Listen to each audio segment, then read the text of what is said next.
Bueno, hola a todos, ¿cómo andan? Hoy estamos en el capítulo número 26 de La Otra Jugada, el podcast. Hoy estamos con una invitada muy especial, exjugadora, actual licenciada en psicología. Estamos con Débora González. Debo, ¿cómo andas? ¿Todo bien? Bienvenida.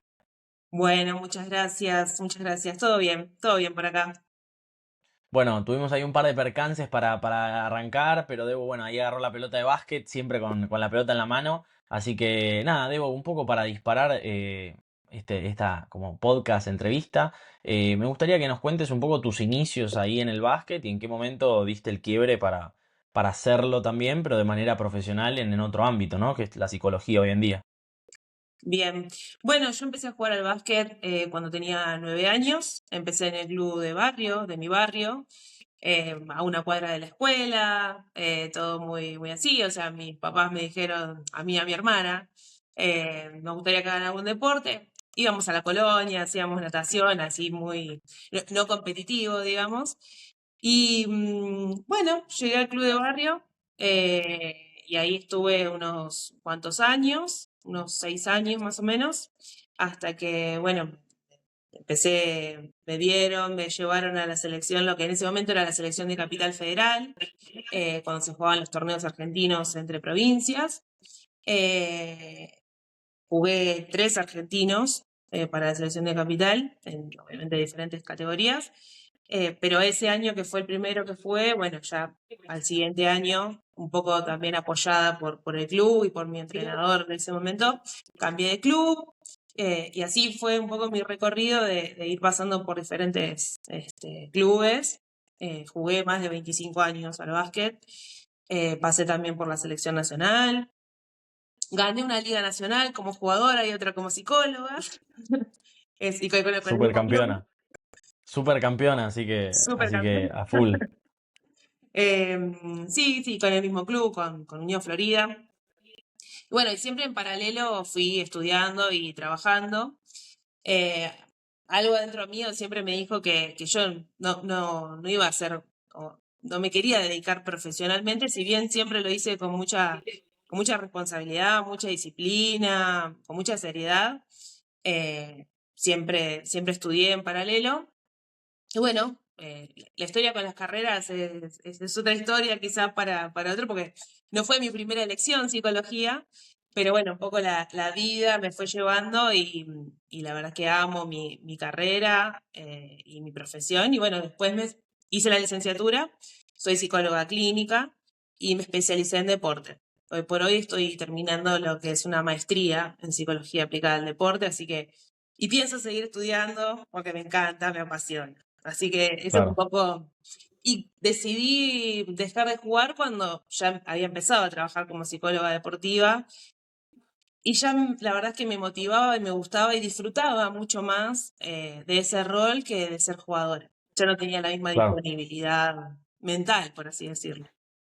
Bueno, hoy hay mucho, bueno, yo sigo jugando, estudio, trabajo, tengo como un poco de todo, pero está como esa dicotomía en, bueno, los que juegan profesional es muy difícil que estudien, por los horarios, por esto. Bueno, ¿cómo fue para vos esa doble titulación en, bueno, no solo jugar, porque vos no jugaste amateur, además de, sí, pero digo, en el momento que estabas estudiando, llegaste a jugar profesional.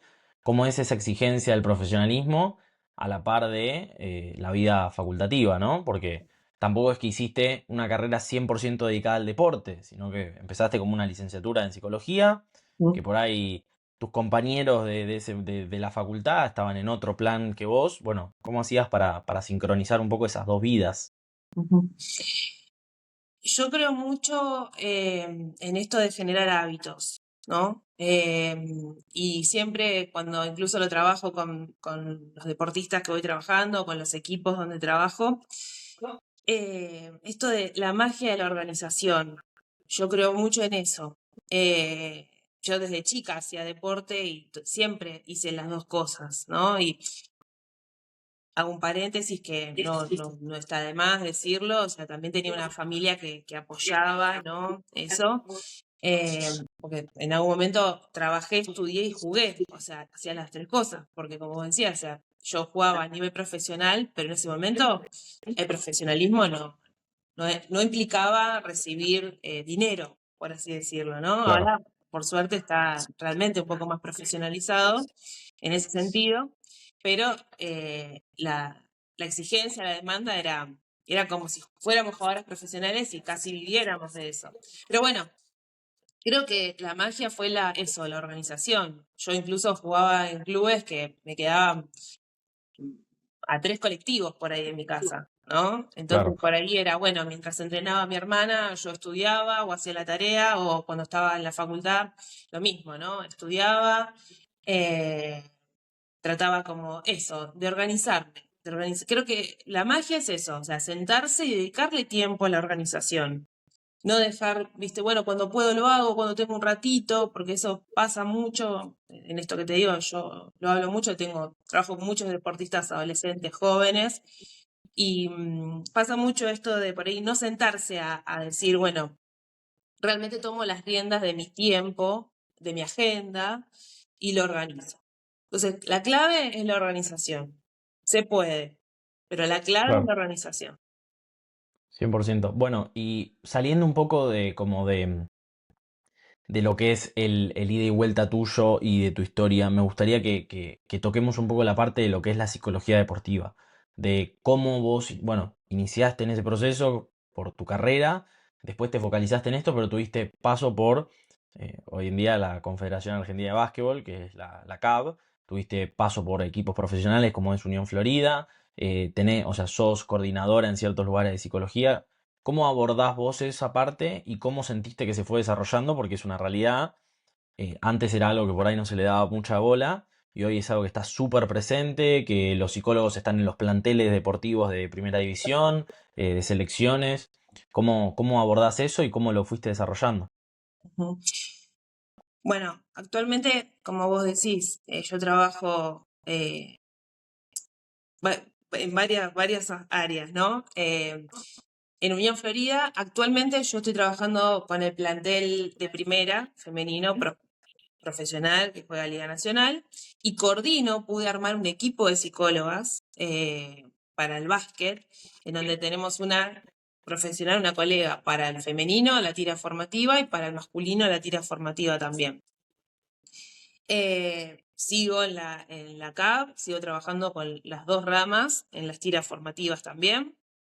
Y también trabajo con José Hernández, con las tiras, que también tiene un plantel profesional que está jugando prefederal.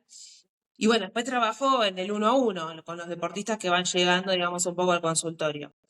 Yo creo que, y esto también te lo digo como exjugadora, creo que es una demanda que venía hace rato. La psicología deportiva está hace muchos años, pero últimamente se pudo hablar más porque los propios deportistas y las propias deportistas se animaron a hablar un poco más.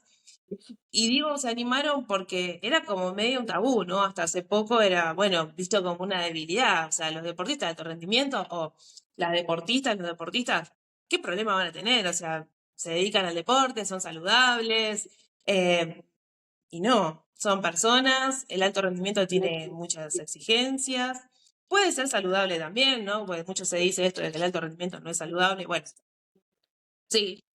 Y también, como digo, ¿no? O sea, son personas que también transitan cuestiones, valga la redundancia, personales o diagnósticos. eh, por ahí hay mucho de esto de trastornos de ansiedad, ¿no? Mucho de esto de la exigencia. Hoy por hoy la gestión de la frustración es como, yo le digo como el boom de la temporada. Una temporada un poco larga porque es un tema que se viene trabajando hace bastante. Pero creo esto, que los propios y las propias deportistas empezaron también como a ponerle palabras a algo que, che, esto no lo estoy disfrutando. O sea, ¿qué pasa? Que sí, hago lo que me gusta y demás, pero no lo estoy disfrutando, o la paso mal, o me pasan cosas en mi vida y me afectan en el deporte. Creo que ellos y ellas se hayan animado a hablar, nos abrió también una puerta a sumarnos como una herramienta más. O sea, la teoría del rendimiento dice 4 variables: técnica, táctica, física y mental, ¿no? Somos Claro. 4 variables para los deportistas y los deportistas. Y para los entrenadores también. Vamos a decir, y Sí, las obvio, obvio, entrenadoras. obvio, porque también a mí me pasó que hace poco fui a ver un partido de básquet y vi como que el entrenador, yo tuve ese pasaje de jugador a entrenador, eh, como a coach más que entrenador, por ahí en el desarrollo de habilidades o como en los campus que por ahí hacemos. Y fue notoria esa diferencia, como me di cuenta que yo me siento mucho más cómodo siendo entrenador que siendo jugador, Ujú, a veces, porque puedo plasmar o puedo demostrar mucho más de lo que puedo hacer adentro de la cancha, pero por un tema de nivel que en un momento era de esperarse, que me tenía que dar cuenta. Em, y el otro día fuimos a ver un partido con unos amigos y se notaba como el entrenador era muy buen jugador, y no era tan buen entrenador, porque no sabía transmitir eso que por ahí él sí sabía hacer a la cancha. Entonces ahí ujú, entra lo que decís vos, los entrenadores también necesitan como fortalecer esos cuatro pilares para entenderse. ujú. Pero yendo un poco más a la parte como más práctica, ¿no? Como que uno le da el nombre a la parte del psicólogo deportivo. El psicólogo deportivo solo toca lo deportivo. Eh, yo tuve mis psicólogos deportivos, tuve mis coach, tuve mi psicólogo, o sea, siento que el psicólogo deportivo es una persona que sabe de un tema, que es el deporte, y que te ayuda cuando vos estás transitando todos tus problemas, que la gotita que derrama en el vaso son en el deporte. Entonces Ujú. vos querés como agarrar y enganchar esa parte. ¿Cómo lo vivís vos ese desarrollo de la psicología deportiva en adolescentes, en jugadores o jugadoras? Yo acá me pongo como bastante seria con la situación, porque hay algo muy importante como para definir que es que nosotros, o sea, que la psicología deportiva o la psicología aplicada al deporte, mejor dicho, o sea, para decirlo con propiedad, es una especialización de la licenciatura en psicología. ¿Qué quiero decir con esto? Que antes que psicólogos deportivos, somos psicólogos. Entonces, nuestra formación clínica es súper importante al momento de abordar un deportista. Súper importante. Porque vemos, como vos decías, ¿no? Más allá de las variables deportivas o deportológicas, hay una persona. Entonces, primero eso, como destacar que antes que psicólogos aplicados al deporte y de saber quizás mucho sobre variables psicodeportológicas, somos psicólogos clínicos. Y esa formación clínica eh, es es válida, es muy válida, digamos, al momento de trabajar con deportistas o con equipos o entrenadores o incluso con las familias. Creo que ahí está el principal, quizás, desarrollo de la psicología aplicada al deporte. Digamos, cuando esto empieza un poco, los psicólogos deportivos como que intentaban diferenciarse, ¿no? De la psicología clínica. No, no, no, yo me enfoco solo en lo que te pasa cuando vos sos deportista. Pero eso porque la especialización estaba como intentando instalarse. Entonces, bueno, yo tengo esto para ofrecerte como medio a demanda, ¿no? O sea, yo tengo esto para ofrecerte, pero me encuadro solo en esto. ¿Te está pasando otra cosa? Háblalo con tu psicólogo clínico. Y de repente no, o sea, no. ¿Por qué? Va a tener dos psicólogos, o sea, si es una persona que además lo está atravesando el deporte, ¿no? Entonces creo que esto, que el principal desarrollo es entender que es una especialización de la licenciatura, digamos. Somos psicólogos clínicos, psicólogas clínicas, que nos especializamos en deporte. Bueno, yo además jugué 25 años, tengo por ahí ese vocabulario, por más que trabaje con un montón de deportes, muchos de los cuales tuve que ir aprendiendo, digamos, no sé, del reglamento, como béisbol, esgrima, tenía que aprender, aprendí con el deportista. Claro, Eh, total. pero creo que eso, como que el desarrollo está en esto de humanizar al deportista, ¿no? Esto de poder ver que hay una persona y después está el deportista o la deportista. Total. Bueno, vos antes dijiste algo, que creo que está como muy hoy presente y también se fue desarrollando con el tiempo, que es, no lo que voy a decir, sino cómo se transmite ahora, que es la ansiedad. Ujú, Que creo que es, no lo sé definir profesionalmente, es una realidad, pero creo que es algo que afecta a el 90% de las personas, más que nada como ahora en la juventud, como en los millennials, es como algo que está muy presente, es como algo bueno, nos aburrimos y agarramos el teléfono, o mientras miramos una serie usamos Instagram, o la mitad cuando tomamos agua en el entrenamiento chequeamos a ver si llega un mensaje, nos levantamos y lo primero que hacemos es mirar el teléfono. Digo, como esa llevadera de que genera la ansiedad de siempre tener que estar haciendo algo y no querer ver qué tenemos para nosotros adentro. Ujú, ¿Cómo lo estás viendo vos a nivel deportivo, más que nada? ujú. Yo siempre digo lo siguiente, el principal desafío, yo se lo digo a los deportistas, pero creo que es algo que, el principal desafío que tenemos todos como sociedad hoy por hoy, frente a tantos estímulos que tenemos todo el tiempo y tantas cosas que nos llevan como la inmediatez, ¿no? Todo ya, quiero todo ya, esto que vos decías del aburrimiento, no sabemos aburrirnos, no sabemos tener ese tiempo que es tan fructífero y que despierta tanta creatividad como ese tiempo, ¿no? Bueno, no estoy haciendo nada, pero en realidad no es que no estás haciendo nada, te estás aburriendo, estás haciendo algo, te estás aburriendo y eso es bueno. Em, Total. pero creo esto, que el principal desafío que tenemos, y hablando de esto de la ansiedad, es mantenernos un poco más en el presente. Si te tengo que definir la ansiedad así como muy en la práctica, podríamos decir esto de que no estamos en el momento donde tenemos que estar. O sea, mi cabeza y mi cuerpo no están en el mismo lugar. Por supuesto que la ansiedad tiene esto de que mi cabeza empieza a inventar escenarios catastróficos, te lo estoy diciendo por ahí en lenguaje muy, muy coloquial, si se quiere, Sí, pero mi cabeza empieza a generar estos escenarios y yo siempre digo que por ahí una buena forma de detectarlo es cuando empezamos con el y si, ¿no? Y si pasa esto, y si pasa tal otro, o y si hubiera hecho tal otra cosa. En los deportistas, para cuadrarlo ahí, lo vemos muchísimo, ¿no? Y si erro la bandeja, y si tiro esto y lo erro, y si me equivoco en tal cosa.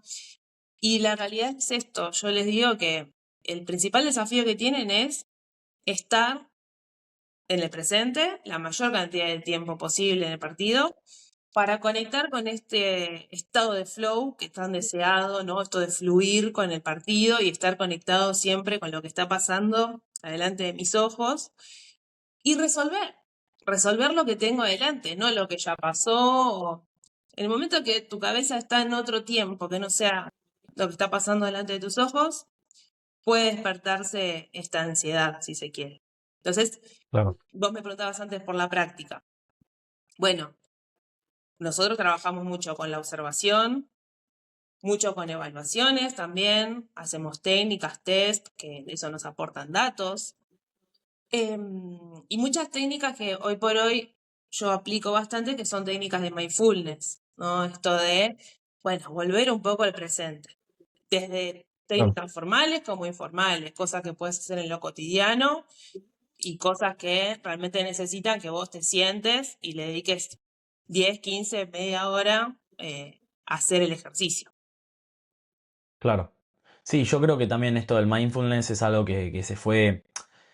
A ver, yo creo que el deporte es algo cambiante, desde la pelota de cuero en su momento y las canchas al exterior, que cuando se mojaba la pelota era como estar llevando 300 kilos en la mano, a ahora las pelotas que se imprimen en 3D o que no suenan, que Ujú, ahora no hay una pelota que no suena, digo, el deporte va evolucionando y creo que mismo los deportistas, nos incluyo, vamos llamando lo que vamos necesitando. Un poco, como que va saliendo eso de, bueno, antes si estabas mal, bueno, resolvelo solo, que no sé qué. Y ahora es súper común. Yo también trabajo, veo muchos chicos que por ahí les interesa trabajar esto de la mentalidad. También está como muy de moda, que es una realidad, esto de hablar de la mentalidad, hablar de cómo volver al presente, hablar de la ansiedad. Y creo que es una línea muy fina entre los que saben realmente cómo abordarlo, que son licenciados, que estudiaron, que lo llevaron, que entienden los procesos internos, y el que por ahí, que no está mal tampoco, lo vivió y sabe cómo ponerlo en práctica. ujú. Que volvemos a esto de, bueno, el entrenador que es buen entrenador, pero fue jugador, pero es bueno. Digo, también está un poco eso.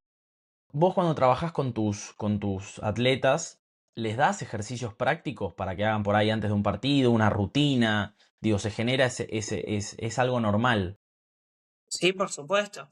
Sí, sí, sí. Y está bueno que me lo preguntes porque quizás un prejuicio que hoy por hoy ya no está tanto, por suerte, pero un prejuicio que había con esto de la psicología aplicada al deporte era ¿qué nos decían otras profesiones o pseudo profesiones, ¿no? Estas formaciones cortitas que andan dando vueltas por ahí, ¿qué decían?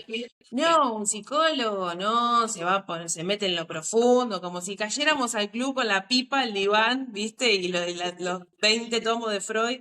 No, no. Por eso decía, o sea, nuestra formación clínica es súper importante para, hey, ojo, porque capaz que no hay que motivarlo a ese deportista, capaz que está atravesando no quiero diagnosticar, pero capaz que hay un diagnóstico de depresión, han aparecido depresiones en deportistas. Y están ahí los motivadores, ¿viste? No, dale, dale, dale, que vos podés. Imagínate que sos un león en no sé dónde.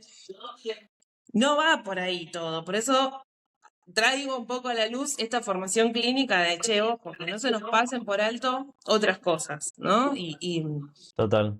que son recontra tentadoras, porque o tienen un muy buen marketing, muchos saben venderse muy bien, y otros también venden mucho con esto que decíamos antes de la inmediatez, ¿no?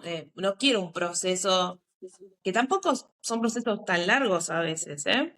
Por eso está No, bueno que me obvio. preguntes lo de los ejercicios prácticos, porque sí, es más, nosotros venimos con un bagaje, con una formación en estos ejercicios, pero los trabajamos con el deportista y los adaptamos al deportista o a la deportista. Si yo le explico una respiración y me dice, no, la verdad que no me funcionó. Bueno, la vamos a ajustar o le vamos a dar la vuelta, capaz que no es la respiración, capaz que es entrenar tu foco atencional. Capaz que la respiración igual es algo que nos sirve a todos. Obvio. Obvio, Pero lo obvio, obvio. pongo como ejemplo, ¿no? Digo, bueno, capaz esta técnica mindfulness no va porque no te conectaste con el sentido del olfato, pero por ahí te conectás con la vista. Bueno, vamos por ahí. Entonces se trabaja sí, damos ejercicios prácticos, pero los adaptamos también a la singularidad de ese deportista, esa deportista o ese equipo. Total. Me surgió ahora una cosa para preguntarte, para charlar un poco, que es que, bueno, yo de psicología conozco un poco, muchísimo menos de lo que podés llegar a conocer vos, pero sé que hay como varias ramas de la psicología, donde una, que es por ahí más cognitivo-conductual, si no me equivoco, trabaja sobre como el presente, el problema de lo que está pasando en este momento. Che, me da vértigo viajar en avión, bueno, trabajamos sobre eso. Y después hay otra rama que va más bueno, el por qué te pasa esto. Ujú. Y siento que eso también trae la diferencia entre los coaches que por ahí laburan bueno, no, soy súper inconsistente en el tiro y trabajan el por qué. Y por ahí los que van más bueno, ¿y por qué traes a la inconsistencia o traes al miedo a errar? Bueno, ¿cómo sentís vos o cómo te identificás vos dentro de tu rama, dentro de lo que vas haciendo vos con tus atletas? Yo soy muy fan, vamos a decirlo así, me encanta el psicoanálisis. Y no tengo miedo de decirlo porque yo creo que está más vigente que nunca y además de más vigente que nunca, está en la base de otras corrientes, mi propia observación, ¿eh? Está en la base de por ahí otras ramas, como puede ser la terapia cognitivo-conductual, Gestalt, bueno, sistémica, que son, te estoy mencionando algunas que se aplican muchísimo en deporte. Entonces, esas tres, por ejemplo, sistémica, Gestalt y terapia cognitivo-conductual, nos aportan, o por lo menos a mí, yo me formé, yo hice la licenciatura en la UBA, ¿no? Entonces, mucho psicoanálisis es cierto, pero después, por ejemplo, hice diplomaturas en terapia cognitivo-conductual, tercera generación, que son todas estas técnicas mindfulness, digamos. Y otro abordaje de la mente, vamos a decir. ¿Qué pasa? Yo saco de todas esas técnicas estas cosas más prácticas, más las intervenciones, si se quiere, ¿no? Pero la realidad es que el psicoanálisis nos aporta también una información sobre el impacto de las palabras, por ejemplo. ¿Sí? Si bien la terapia cognitivo-conductual también aborda esto y que es algo con lo que yo siempre arranco por ahí, los encuentros con los equipos y demás, que es esto de qué manera o qué creencias sostienen las interpretaciones que vos haces de las situaciones, ¿no? No es lo mismo que vos creas que, no sé, que el error es información, entonces cada vez que te equivocás, bueno, sí, te enojas un poquito, pero enseguida decís, ah, bueno, esperá, erré la bandeja, pero porque la tiré muy fuerte. Listo, ya sé que tengo que trabajar en eso, ¿sí?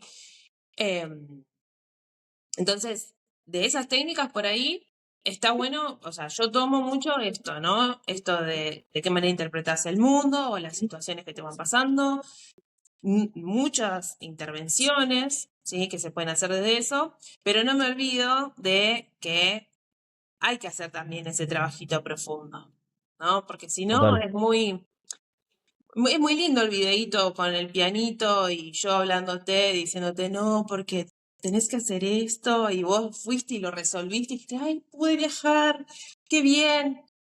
Pero ¿y el próximo viaje? ¿Qué Claro, pasa?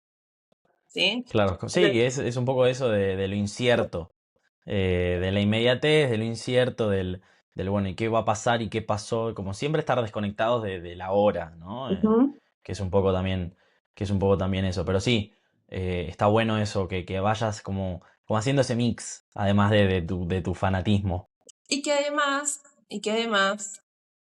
es, yo creo que aporta muchísimo a algo que es fundamental, o por lo menos cuando uno inicia un proceso con un psicólogo o una psicóloga deportiva o clínico también, pero para enfocarnos en el deporte, que es el autoconocimiento. Y ahora es que viene el deportista y yo empiezo, bueno, a ver, contame de tus padres, ¿viste ese prejuicio? No, pero a veces que sí aparecen cosas que están buenas, pero porque vos decís, ah, pará, me estoy conociendo, o sea, me autoconozco y si me autoconozco voy a tener mejores herramientas para abordar las cosas que me pasen. Pues si yo no me conozco, si yo no sé que cada vez que me frustro me puteo, por así decirlo, ¿no? Yo no lo sé.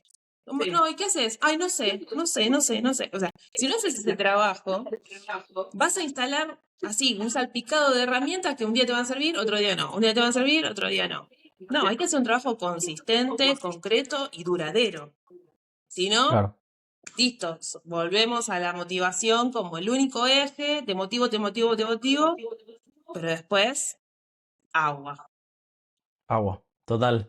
Sí, sí, sí, sí, pienso un poco lo mismo y creo que también es eso. Un poco para ir cerrando, me gustaría, siempre solemos hablar un poco también de la historia como jugadores con los invitados acá. Hoy nos fuimos más por la parte de tu actividad profesional. Eh, Puedes elegir el momento de tu vida que quieras, pero si tuvieses que elegir algún momento de tu vida y decirte algo, ¿en qué momento sería y qué te dirías? Ay, qué difícil, Suele pasar, suele pasar. Solemos tener esa respuesta como primera instancia ante la pregunta. qué difícil. Em, bueno, voy a tomar dos, como para no demorar mucho la respuesta. Obvio. Dos que por ahí se me vienen así rápidamente. Em, uno, em, quizás cuando, no sé, a los 20 ponele, 20 y pico, o sea, yo dejé de jugar oficialmente, ponele, a los 30 más o menos. Pero ponele, me voy a enfocar en los 20. em, yo siempre digo que si yo hubiera tenido una psicóloga deportiva o un psicólogo deportivo, quizás hoy seguiría jugando. No porque la haya pasado mal, la verdad que no puedo decir nada. Tuve una carrera hermosa como deportista, me tocó jugar con mis amigas, la verdad que la pasé muy bien. No tuve, por suerte, lesiones muy severas, o sea, no tuve una mala carrera, pero sí me diría disfrutarlo un poco más. Por eso Claro, para mí el disfrute, así como te digo el autoconocimiento, el disfrute es un eje fundamental a trabajar con los y las deportistas. Profesionales, amateurs, en selección, incluso en los procesos de selección o preselección o campus, no importa, como le llames, que disfruten. Entonces, quizás me diría, en ese momento como jugadora, que estaba en plena actividad como jugadora, disfrútalo un poquito más, conectate un poquito más con este presente. Y otro momento que elijo es el día que dije no juego más. Ahí me diría, "Oh, lo hiciste bien", porque la verdad que yo no me arrepiento para nada, me retiré con muchísimo amor a mi rol como jugadora. Y como te decía al principio, amo mi profesión, así que ahí diría, lo hiciste bien, lo hiciste bien, lo Buenísimo. hiciste bien, te felicito. Bueno, qué bueno que puedas como encontrar estos puntos de decir, che, lo hice bien, o sea, no la pifié, sino que me hizo bien esta decisión que tomé. Nada, debo agradecerte por esto, por esta charla, por estos consejos. Quedará la charla pendiente de tus momentos como jugadora. Eh, Así que nada, sé que es una profesión súper completa, súper en auge ahora y creo que lo demostrás, lo haces muy bien. Se nota que sabés y lo transmitís por tus redes, por cómo conversamos ahora. Así que nada, agradecerte de mi parte y saber que seguimos en contacto. Por supuesto, a disposición. Gracias a vos por darle el espacio a la psicología aplicada al deporte, que como decís, está en auge, pero también está bueno hablarlo y decir, bueno, qué es, cómo lo hacemos, cómo lo trabajamos, o sea, abrir un poquito, si me permitís, digo algo más, ¿no? Como Sí, obvio. siempre decimos que por ahí los kines, por ahí están ahí, trabajan y por ahí nosotros vamos, charlamos con el deportista y nuestro consultorio está como siempre cerrado, ¿no? Como, y está bien que así sea porque hay que respetar el secreto profesional, la confidencialidad, pero abrirlo un poquito y romper quizás esto y saber que trabajamos interdisciplinariamente, que somos un eslabón más, una herramienta más y que cada vez somos más parte de un equipo, me parece que es importante, así que gracias a vos por el tiempo y el espacio a la psicología aplicada al deporte. Obvio, obvio. Nada, de vuelta, agradecerte y valorar lo que haces, que se nota que está muy bueno y que ayuda muchísimo. Te lo digo como jugador y actual entrenador, lo sufrí, lo veo sufrir ahora, así que sabe que es algo que ayuda muchísimo. Muchas gracias. Bueno, qué bueno. Muchas gracias. Bueno, gracias a todos por ver. Este fue el capítulo número 26 de La Otra Jugada, el podcast con Débora González y nos vemos la próxima semana.